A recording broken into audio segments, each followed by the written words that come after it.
여러분 안녕하십니까? 뉴스 시작하겠습니다. 불특정 다수를 향한 무차별 범죄가 잇따르고 있습니다. 끔찍한 범죄 행각에 시민들의 불안감도 커지고 있는데요. 서울시의회가 무차별 범죄 예방을 위한 조례 마련에 나섰습니다. 손성혜 기자입니다. 대낮에 서울 도심에서 벌어진 칼부림 살인 사건. 14명의 사상자를 낸 분당 백화점 흉기 난동. 잇따른 끔찍한 범죄에 시민들의 불안감이 커지고 있습니다. 너무 무섭죠. 사람이 사람을 만난다는 게 너무 무서운 것 같아요. 저는 산에 매일 다니는데 산에서 사람을 만나면 너무 무서운 거예요. 불특정 다수를 향한 무차별 범죄는 누구나 피해자가 될 수 있다는 점에서 치명적입니다. 무고한 시민들이 다친 그런 상황은 결국은 새로운 형태의 사회적 테러다라고 규정할 수 있을 것 같습니다. 이런 사회 안전망에 관련된 법안들도 국회에서 선제적으로 좀 입법을 해서 이 법 테두리 안에서 좀 통제를 하고 제어를 하고 예방할 수 있는 그런 방안을 좀 강구를 해야 될 것 같아요. 사회적 테러나 다름없는 강력범죄에 대한 법적인 대응 방안을 강화해야 한다는 목소리가 커지고 있는 상황. 서울시의회는 무차별 범죄 예방에 관한 조례 제정에 나섰습니다. 시민 누구나 피해자가 될 수 있고 재범의 위험과 모방범죄 위험이 큰데 이를 예방하거나 보호할 수 있는 법률적 근거가 미비하다고 봤습니다. 문제는 이제 묻지마 범죄나 무차별 범죄라는 그 규정이 명칭의 규정이 정확히 돼 있지 않습니다. 예를 들면 공공장소에 대한 정의도 제대로 안 되어 있고, 그다음에 지금 상위법령에서는 그게 2인 이상에 대한 대상자가 돼야 된다라는 내용이 있는데, 이거를 이제 조례에서는 개인 또는 2인 이상의 피해자가, 그러니까 이제 대상자가 있을 때로 이제 변경을 좀 해놨습니다. 조례안에는 무차별 범죄에 대한 정의와 피해자 지원에 관한 내용이 담겼습니다. 무차별 범죄 피해자 보호 지원을 위한 시설을 설치하고 이를 위한 예산을 편성하도록 했습니다. 무차별 범죄 예방과 피해자 지원에 관한 조례안은 오는 28일부터 열리는 서울시의회 임시회 기간에 논의될 예정입니다. 헬로티비 뉴스 손성혜입니다. 서울시 교육청이 내놓은 교권 보호 강화 대책을 두고 현장의 의견이 엇갈리고 있습니다. 일부 교사들과 학부모들이 난색을 표하고 있는데 강혜진 기자가 소식 취재했습니다. 서울시 교육청이 교사의 교육활동 보호 대책을 발표한 지 하루 만에 찬반 여론이 뜨겁습니다. 법률 분쟁에 대응하는 소송비 지원, 학부모 학성 민원 차단 등 여러 장치를 만들었지만 가장 큰 문제는 교사의 학습권 보장이 없다는 겁니다. 한 초등학교 교사는 수업 중 다른 학생의 학습을 방해하는 학생이 있어도 제재할 조치가 없다고 말합니다. 또 학생이 과제나 학습을 거부할 경우 교사 역량으로 수업을 지휘할 권한부터 만들어야 한다는 설명입니다. 학부모 민원 예약 시스템에 대한 의견도 엇갈립니다. 초등학교의 경우 교사와 직접 소통할 사안이 더 많은데 상담 예약제를 도입하면 교육청이 개입하게 되고 이 경우 교사와 학부모 간의 신뢰도를 저하시킬 수 있다는 겁니다.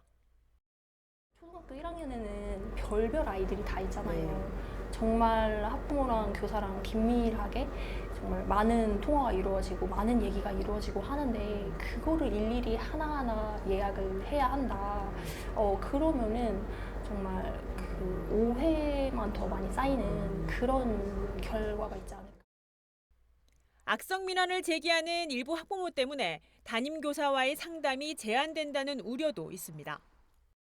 그런 학부모님들이 있거든요. 반에 무조건 있긴 한데 그런 어머니들 때문에 이제 저희도 조금 불편함이 있지만 긴급할 때는 이제 아이들을 어떻게 처리할 건지 그런 대책도 같이 하나 더 내주면 더 좋을 것 같아요. 이런 상황에서 학교 현장에서는 학생 인권 보호가 강화되면서 학생들이 교사를 적대시하는 문화마저 생겼다는 주장이 나옵니다. 아이들이 어떤 사랑과 감사의 인권이 아니고 배려의 인권이 아니고 완전 그 권리만 말하는, 그리고 투쟁을 배우는 그러한 인권으로 이렇게 배우다 보니까 이런 학교 문화나 이런 것들이 선생님을 적대시하게 되는 그런 문화로 많이 바뀌게 되었습니다. 이 같은 여러 이유에서 서울시 교육청의 교권 보호 대책이 성급했다는 지적도 있습니다. 일부 교사와 학부모들은 교육청에 내놓은 기술적인 시스템을 도입하는 것보다 학교에서 학습권이 제대로 보장되는 제도적 장치부터 마련돼야 한다고 주장합니다. BTV 뉴스 강혜진입니다. 최근 서울 아파트 매매가와 전셋값이 상승세를 이어가면서 부동산 가격 급락에 대한 불안감이 다소 해소되는 분위기입니다. 여기에 거래량도 꾸준히 증가하면서 부동산 가격이 바닥을 찍고 상승 분위기에 올라갔다는 분석이 나옵니다.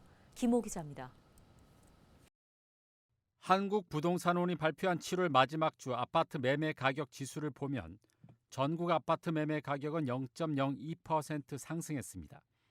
서울은 0.07% 올라 전국 평균을 크게 웃돌았고 서울을 포함한 경기와 인천 등 수도권 역시 0.06% 올랐지만 지방은 0.02% 하락했습니다. 서울 지역은 강남과 강북 모두 상승세가 지속됐습니다. 강남은 0.14% 상승한 송파구와 0.12% 오른 양천구가 상승을 주도했고 강북은 마포구와 성동구가 상승세를 이끌었습니다. 같은 기간 전세 가격 역시 매매가와 비슷한 양상을 보였습니다. 전국 아파트 전세 가격이 0.01% 상승한 가운데 서울은 0.08% 올라 전국 평균보다 8배 높았습니다. 서울을 포함해 경기와 인천 등 수도권 역시 0.06% 상승했지만 지방은 마이너스 0.04%로 매매가와 같이 하락했습니다. 아파트 가격 상승과 더불어 거래량도 꾸준히 증가하고 있습니다. 서울 아파트 매매 거래량은 지난 1월 1,412건에서 2월에는 2,455건으로 한 달 새 2,000건이 늘었습니다. 4월에는 3,000건을 넘어섰으며 6월에는 3,829건을 기록해 올 초 대비 2.5배 이상 거래량이 늘었습니다.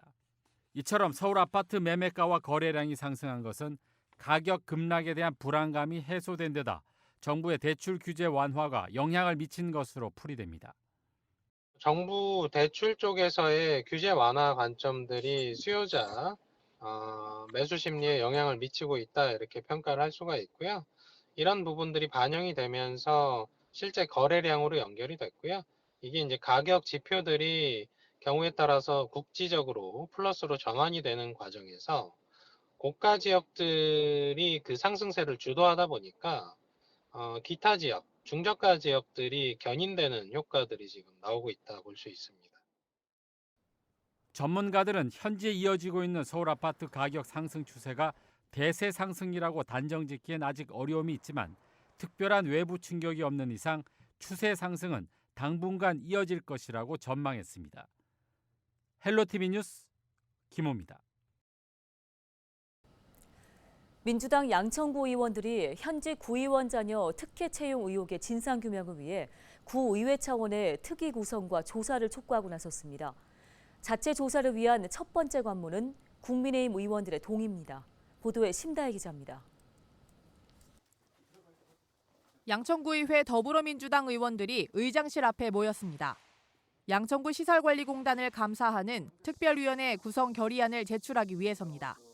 민주당 의원들은 현직 여당 구의원인 최혜숙 의원의 아들이 시설관리공단의 7급 관리직 직원으로 채용된 사실을 두고 특혜 채용 의혹을 제기하고 있습니다.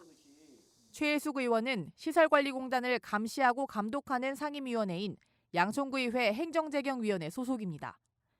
민주당 의원들은 해당 의혹을 상임위에서 심사하기 부적절하다고 설명했습니다. 또 시설관리공단이 지원서와 심사 결과서 등의 자료 제출을 거부하고 있다며 특위를 구성해야 한다고 주장합니다. 특별위원회는 행정사무 조사를 위해 현지를 확인하거나 서류 제출을 요구할 수 있고 관계자를 불러 증언을 받을 수도 있습니다. 저희가 이미 3차례에 걸쳐서 방문까지 해서 자료 요청을 했지만 자료를 제공을 하고 있지 않는 상황입니다. 그래서 이렇게 된다면 지금 계속 의혹으로만 지금 비춰지고 있지만 진실을 밝히기 위해서 부득이하게 지금 그 특위 구성을 해야 된다. 관건은 여당 의원들의 동의입니다. 특위를 통한 의회 차원의 조사가 진행되려면 운영위원회의 의결을 거쳐 본회의에서 과반 이상의 동의를 받아 의장이 통과시켜야 합니다. 현재 양천구의회 운영위원장과 의장은 모두 최혜숙 의원과 같은 당인 국민의힘 소속입니다. 여당 의원들은 특위 구성에 난색을 표하고 있고 이재식 의장 역시 신중히 결정해야 한다고 설명했습니다. 그러니까 이런 의원님들하고 연관된 사안들을 이렇게 건건마다 특위를 열어서 본회의를 열고 해결하려고 그러면은 그 부분들은 일을 만들어서 더 하니. 국민의힘 의원들은 특위 대신 윤리위원회를 열어 해당 사안을 조사하자는 입장입니다. 양천구의회 다음 회기는 오는 30일로 예정된 제302회 임시회입니다. 헬로티비 뉴스 심다혜입니다.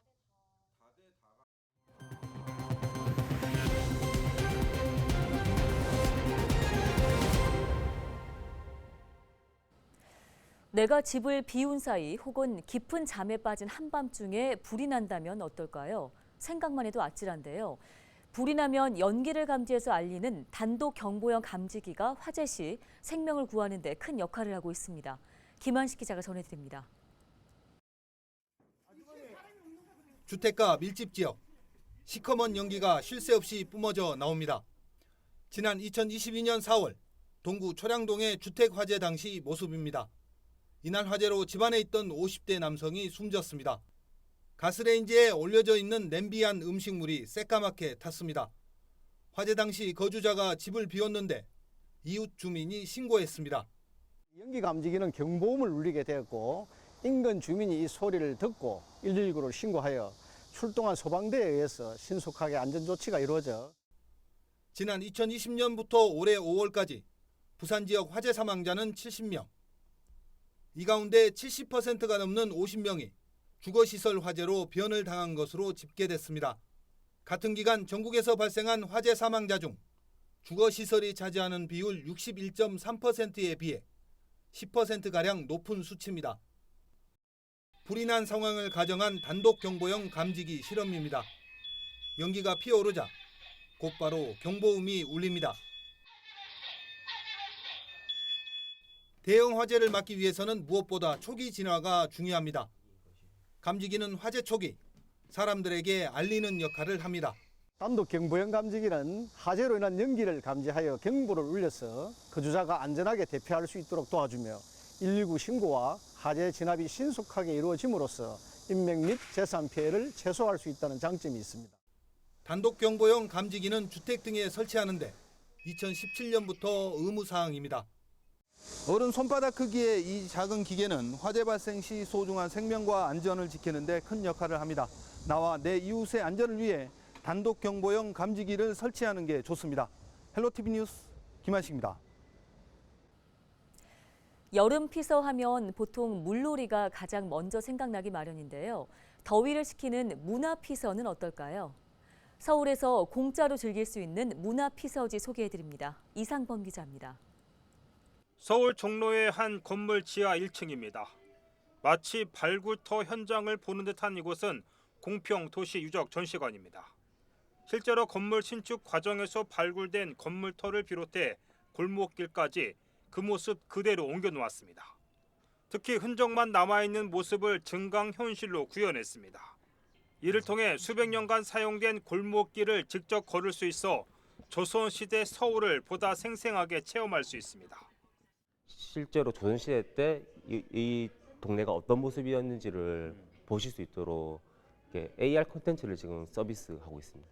이제 집, 그다음에 그 당시의 길, 이 정도를 해서 저희가 이제 당시의 모습을 이렇게 이문안길 작은 집의 경우 실제 동일한 크기로 재현돼 당시 생활상을 엿볼 수 있습니다. 전시관 규모는 연면적 3,800제곱미터로 서울 최대 규모며 관람료는 무료입니다. 서울 광장에서는 매주 주말마다 야간 특별 프로그램이 열립니다. 특정 국가의 문화를 책과 함께 떠나는 밤의 여행 도서관입니다.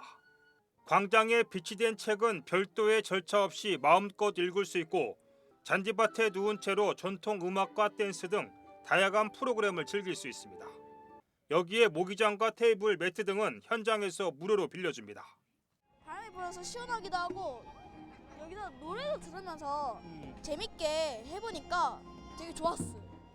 아이랑 같이 야외에서 책 읽을 수 있는 기회가 많지 않은데 이렇게 앉아서 책 읽을 수 있으니까 너무 좋고 책도 읽고 공연도 보고 체험도 하고 그래서 서울 광장에서 펼쳐지는 밤의 여행 도서관은 8월 말까지 아일랜드와 이집트, 아랍에미리트, 프랑스 순으로 진행됩니다. 딜라이브 뉴스 이상보입니다. 다음 소식입니다. 서울시가 전국 최초로 손주를 돌보는 할아버지와 할머니에게 매월 30만 원의 돌봄 비용을 지원합니다. 서울시는 아이 돌봄이 어려운 맞벌이 부부를 위해 조부모와 사촌인의 친인척이 아이를 돌볼 경우 월 30만 원을 지원한다고 밝혔습니다. 지원 대상은 24개월 이상 36개월 이하의 아이를 키우는 맞벌이 가구로 3인 가구 기준 월 665만 원 이하의 소득이어야 합니다. 또 친인척의 돌봄 지원을 받기가 어렵거나 민간 아이 돌봄 서비스를 선호할 경우에는 서울시가 지정한 돌봄 기관을 이용할 수 있도록 월 30만 원의 이용권을 받을 수 있습니다. 전세 사기 피해자 경공매 지원센터가 7일부터 운영에 들어갔습니다. 국토교통부가 서울 종로구 수송동에 전세 사기 피해자 경공매 지원센터를 설치했다고 밝혔습니다. 경공매 지원 서비스는 생업 등으로 경공매 절차 진행이 어려운 전세 사기 피해자를 위해 공공이 법률 서비스 대행 비용의 일부를 지원하는 사업인데요. 이를 통해 피해자는 비용의 30%만 부담하고 법률 상담 등의 서비스를 받을 수 있습니다. 센터 방문이 어려운 경우에는 피해자들이 직접 원하는 법률 전문가를 선택하면 가까운 곳에서 서비스를 받을 수 있습니다.